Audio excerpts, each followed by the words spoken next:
한승연의 위안 전문역 1종. 오늘은 환리스크 관리 제6강이고요. 내용은 시장 평균 환율하고 교차 환율입니다. 우리가 그 대고객 환율 구조에서 우리가 살펴봤지만, 우리가 그 현찰 매입률, 현찰 매도율, 전신환 매입률, 전신환 매도율, 이렇게 환율을 구할 때 기준이 되는 이 환율을 우리가 매매 기준율이라고 그러죠. 매매 기준율. 근데 이 매매 기준율은 사실은 이게 이제 은행 간 시장에서 환율이 이렇게 거래될 때 그 환율을 갖다 쓰는 거예요. 이게 일중에는 1,000원부터 시작했는데 각 획마다 한 10원 이상 변하면 내가 재고시를 해야 되겠다. 아니면 3원 이상 변하면 해야 되겠다. 해서 재고시를 하겠다. 그런 기준이 있거든요. 그때 그 기준의 지침에 따라서 은행 간 시장에서 거래되는 그 환율을 갖다가 이 매매 기준일로 쓰는 겁니다. 고시할 때요. 그런데 오늘 하루가 다 끝나고 내일 맨 처음에 고시하는 환율은 그 시간에는 그 은행 간 시장이 존재하지 않잖아요. 그러면 그 매 영업일 최초 고시할 때 매매 기준율은 그럼 뭘 쓰느냐? 이제 그게 이제 궁금해지겠죠? 그때 쓰는 게 이제 소위 말해서 시장 평균 환율, 시장 평균 환율, 시장 평균 환율이라는 게 있고, 그 다음에 교차 환율이라는 게 있습니다. 교차 환율.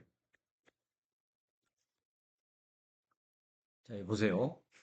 이 국내 외환시장을 보면 아침 9시부터 예를 들어서 오후 4시까지는 국내 은행 간 시장이 존재합니다. 이 중개회사를 통해서 거래를 한다고 그랬죠.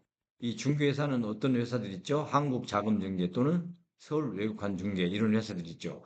마치 주택 거래할 때 복독방과 같은 역할을 하는 게 이 중개회사예요. 그럼 은행들은 여기를 통해서 이 국내 영업시간에는 거래를 해요. 그 다음날 되면 또 9시부터 이렇게 거래를 합니다.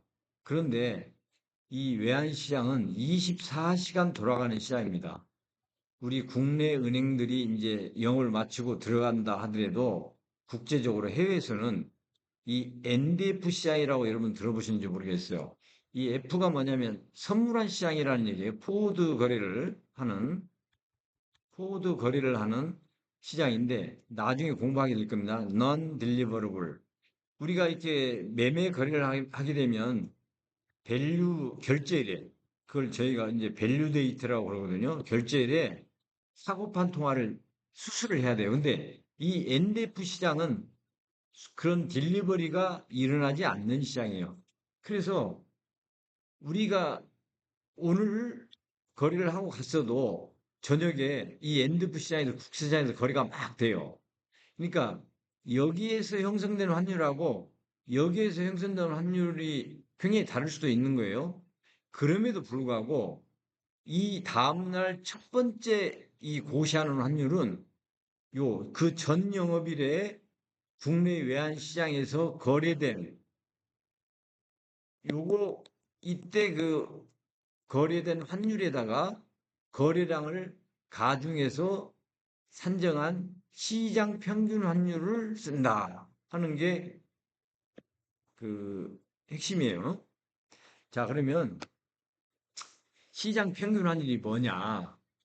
시장 평균 환율은 한국자금중개라든가 서울외국환중개에서 아까 이 시간에 거래된 그런 거래가 있을 거 아니에요. 그래서 뭐 100만 불이 1,400원으로 거래됐다. 500만 불이 1,400, 그 다음에 1,000만 불은 이렇게 됐다. 그러면 요걸 가중을 해서 이런 숫자들을 이제 구해내죠. 그럼 총합이 이건데 거래량은 1,600만 불이다. 그래서 요 총 금액을 1,600만 원 나누면 이런 숫자가 나옵니다. 이게 소위 말해서 이날 이 시간대에 거래된 평균 환율이다. 그래서 마켓 에버리지 레이트 이렇게 한 겁니다. 그래서 요 환율을 그 특정일에 최초 고시할 때 환율 고시할 때 매매 기준일로 쓰는 겁니다. 근데 이렇게 시장 평균 환율로 산정하는 그 통화는 현재는 달러하고 중국 위안화밖에 없습니다. 그럼 달러하고 중국 위안화는 시장 평균 환율을 그 다음날 최초 고시할 때 매매 기준으로 쓰는데, 그럼 다른 통화들은 어떻게 하느냐?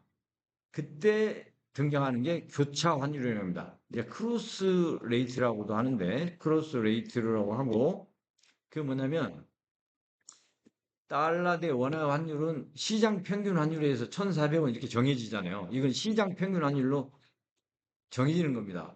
그리고 달러 대 엔화의 환율은 오늘 고시하는 날 그 시점에 국제 외환 시장에서 그 환율을 채집을 해요. 그럼 100달러, 1달러가 150엔.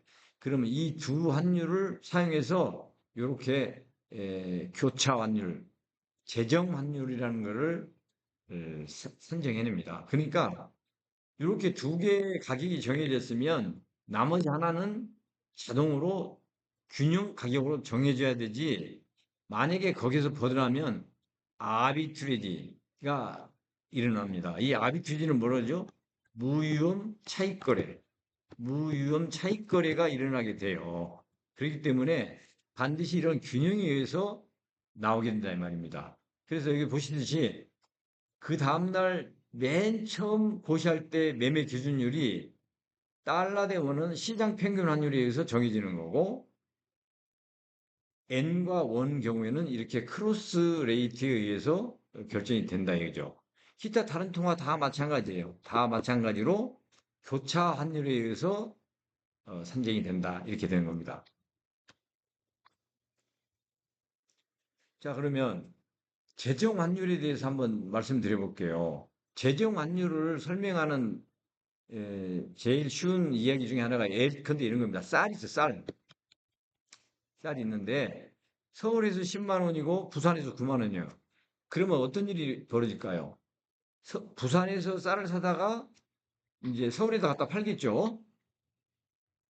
근데 이때 고려해야 될 게 있어요. 수송비라든가 보험료라든가 이런 비용을 다 부담하고도 남는 게 있다. 그러면 소위 말해서 아까 말씀드린 아비트라지가 일어난단 말이죠. 무위험 차익거래가 계속 벌어져요. 그래서 이런 게 이제 소위 말해서 거래 비용인데 외환시장에서 이런 거래 비용 같은 게 있어요. 그게 뭐냐? 비드 오파 스프레드라는 게 있어요. 마치 우리가 대국의 환율에서 전신환율로 따져서 매입률과 매도율이 있고 여기 차이가 있듯이 이게 다 거래 비용이에요.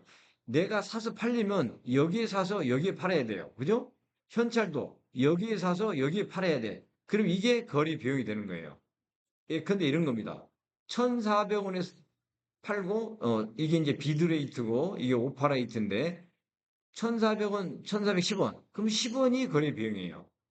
달러 엔 같은 경우는 150.10, 그다음 150.20이면 이 10이라는 게 거래 비용이다 이 말이죠. 그래서 이 재정 환율은 앞에서 봤듯이 이 크로스 레이트에 의해서 균형 가격이 산정이 돼야 되는 건데 이 균형 가격에서 벗어나면 무위험 차익거래가 벌어지게 된다, 일어나게 된다 이 말이죠.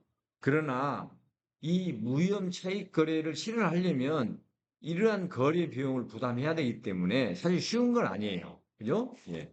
자, 그래서 이렇게 재정 환율 같은 경우 보면 달러 대 원화가 1,400이고 달러 대 엔화가 150원이면 100인당 엔화는 얼마냐 이런 식으로 이제 산식에 의해서 구해지는 거거든요. 이거 이제 나눠서 나온 경우도 그래서 달러 대 원화는 1,400이고 유로 대 달러는 1.1465면 유로 대 원화는 뭐냐 이 두 개를 곱해줘야 되는 거죠. 곱하면 1,600원 10전 이렇게 되는 겁니다. 우리가 환율 표기를 할 때 달러가 국제시장에서는 이 달러가 픽스드 커런시가 돼요. 근데 이런 유로라든가 스털링이라든가 호주 달러라든가 뉴질랜드 달러 이런 거는 이런 통화들이 각각 픽스 커런시가 됩니다. 이 영국계가 여기에 이제 해당이 되고 그러다 보니까 아메리칸 덤스, 유로피안 덤스 이런 얘기를 제가 설명을 드렸잖아요. 국제 시장에는 이런 식으로 환율이 표시가 되는 거예요. 유로에 관한한 픽스 커런시가 유로가 되는 거예요. 달러 엔에서는 달러가 픽스드 커런시가 되는 거고. 그러니까 이게 환율을 표시하는 방법에 차이가 있어서 이 크로스 레이트를 구하는 방법이 여기서는 나누는 거고 여기서는 곱해야 되는 그런 구조를 갖게 되는 거죠. 여러분 그냥 이게 너무 복잡하게 생각 마시고 이렇게 다 이게 보면은 금방 이해가 되죠? 여러분들 그 정도는 하실 수 있으리라고 봅니다. 자, 오늘은 시장 평균 환율과 재정 환율에 대해서 살펴봤고요. 다음 강의에서 또 뵙도록 하죠. 수고하셨습니다.